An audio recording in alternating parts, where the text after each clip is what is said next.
Broadcasting in high definition. 11Alive News Saturday Today starts now. Thank you, Jim. For Atlanta, it was a major blow. A federal judge's ruling has put the city's water future in jeopardy. We'll talk to our political analysts about that ruling and other issues in 2 minutes. Georgia loses a major battle in the tri-state water war with a federal judge's ruling on Friday that withdrawals from Lake Lanier for Atlanta's water supply are illegal.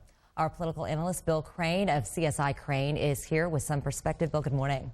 So this was a big deal, and really the judge basically said you have 3 years, Georgia, to get congressional approval to keep taking water from Lake Lanier, our sole source of water for most of Metro Atlanta. 3.5 million residents in Metro Atlanta, either the Chattahoochee River, which was downstream of the Lake Lanier Dam in Buford, or the lake itself.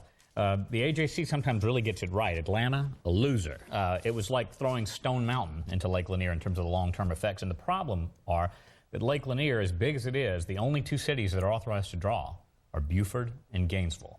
The original intent and purpose of Congress given to the Army Corps of Engineers was power, hydrogeneration, recreation, and basically downstream river flood control and navigation for ships to go down the Chattahoochee back when we used to do that a lot more.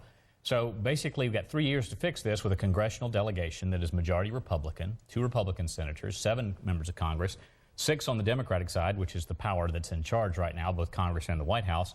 Georgia's not a particularly powerful state in terms of Congress or in terms of the White House at present, and we've got to ask all 49 other states and their congressional delegations to help us hammer out a compromise. We have no leverage against Florida.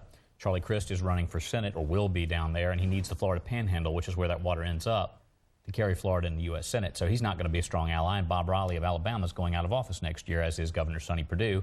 We also have a new mayor coming in Atlanta. So it's going to be a time of tumult politically when we're really going to have our feet on the ground moving to keep the water taps running in 2012. It'll be a big deal in the governor's race next year. I predict it'll be a big deal in the congressional races across the state, and it'll also give an edge to the Democrats who are going to use their relationships with the White House and Democratic Congress to say they can help hammer out a compromise, both for governor and for the congressional races across the state. Healthcare reform, also a big deal. Debate really picking up some movement in the House last week. A lot of people saying it's moving too fast. The U.S. House has a proposal and the Senate has a proposal. They're both different. They both have to find new sources of revenue.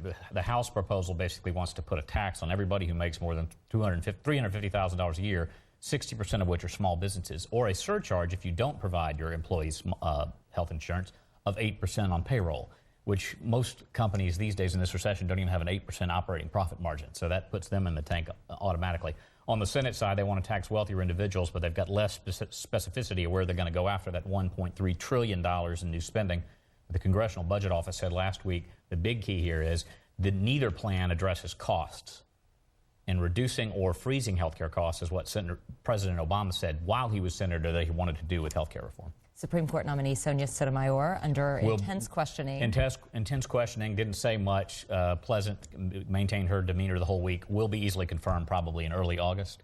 The Republicans wanted to get her on record on certain things, but they're not going to try to block this vote. She'll have some no votes, but she only needs 66 to be confirmed. You say she didn't say much. She didn't make any mistakes. She didn't make any mistakes, and Al Franken, I thought, had probably the most memorable line of questioning, setting himself up for a future guest appearance on Saturday Night Live, asking her about episodes of Perry Mason and the one case that Perry Mason lost during his TV show.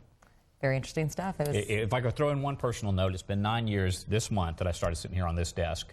5 anchors, 4 news directors, 2 presidents, 2 governors, and Jennifer, working with you as well as Chris off camera has been a true pleasure. The show changes and formats make their go, and thanks to the folks at home for welcoming into their living rooms and kitchens these last 9 years. Well, thank you for all the time you've dedicated to 11Alive. We appreciate all of your insight over the years, and some changes coming to the show next week that we'll tell you about later. Bill, thank you as always.